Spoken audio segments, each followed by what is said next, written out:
मिळालं ते खरोखर तुम्हाला सांगतो बुवा, हरियाण बुवा आहेत ना, हरियाण बुवाबद्दल जरा 2 मिनिटं बोलतो.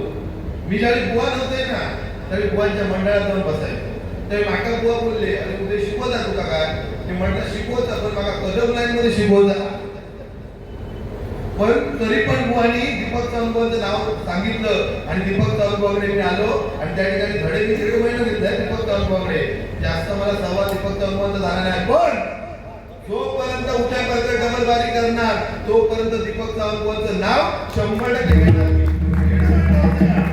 पण प्रामाणिकपणे मनामध्ये बुवा भजन म्हणजे 70% काय दिला म्हणजे तो सम्राट नाही बुवा. लक्षात ठेवा, 50% भजन पाहिजे, 50% मध्ये 50% तुमचं राहणीमान पाहिजे आणि तुम्ही माणसं कशी मिळवतात हे 50% मध्ये पाहिजे. तो खरा बुवा तर तो महाराज.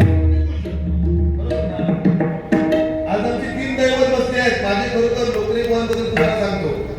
बुवाकर अलिबाग मध्ये बाहेर ना की त्यांच्या बुवांका आमच्या सांगतो की उदय पारकर तुमचं शिष्य काय तुमच्यासारखं गाता बाहेर ऐकल्यानंतर बाकीचे सांगतात 20 वाले बुवा येणार गातं.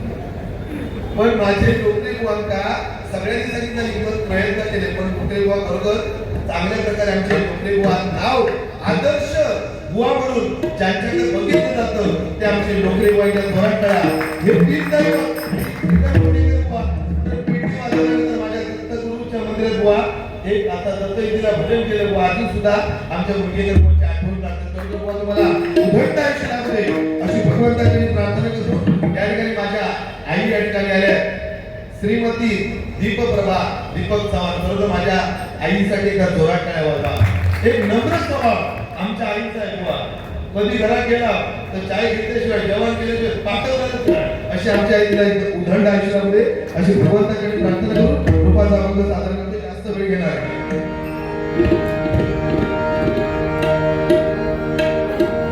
सागा बापा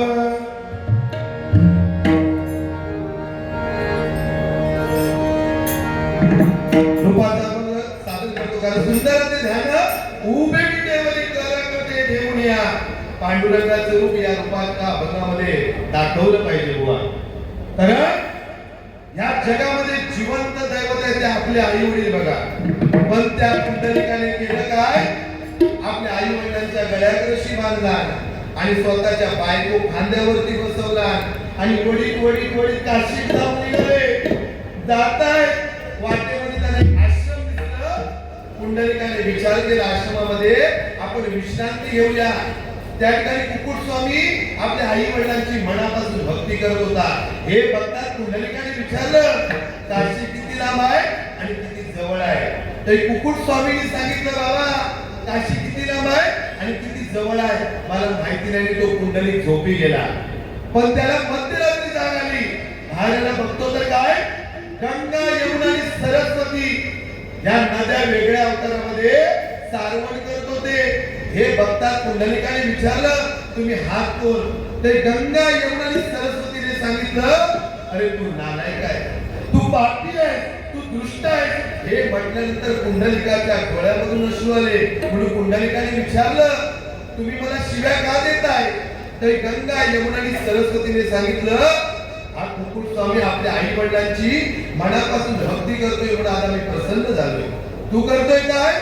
आई वडिलांच्या गळ्यात रशी बांधलं आणि स्वतःच्या बायको खांद्यावरती बसवलं. त्या दिवसापासून पुंडलिकाने ठरवलं की या जगामध्ये जिवंत दैवत आहे ते आपले आई वडील. आपल्या आई वडिलांसाठी एकदा जोरात टाळ्या वाजवा. तर जी माता गरोदर असते त्या मातेक सुद्धा समजत नाही की मी गरोदर आहे. पण ती का 2 महिन्यानंतर समजतात की मी गरोदर आहे. कारण तिच्या पोटामध्ये सूक्ष्मजीव संघर्ष करत असतात. जसे अवयव जवळ येतात ना तसे भगवंत परमेश्वराक विनंती करता कोण? तो पोटात तो सूक्ष्मजीव आणि काय सांगता हे भगवंत आहे परमेश्वरा मला याच्यातून मोकळं कर. पण बाहेर आल्यानंतर तोच मुलगा आपल्या आई वडिलांना विसरून जातो बघा. अरे जी माता आपल्या मुलाला कमरेवरती घेते पण तोच बाप आपल्या मुलाला खांद्यावरती घेतो. सांगतो काय की जे मी आयुष्यात बघितलं नाही ते तू बघ. म्हणून आई वडील आपल्यासाठी दैवत आहे एवढंच सांगतो. मी रूपाचा अभंग सादर करतो. या ठिकाणी आमचे परममित्र आमच्या भावाप्रमाणे सुयश काराडे बुवा या ठिकाणी आहेत. बरोबर सुंदर प्रकारे अनेक स्पर्धेमध्ये नंबर मिळवले. तुम्ही सुद्धा उघडला आयुष्यात अपयश भगवंताची प्रार्थना करू. धन्यवाद.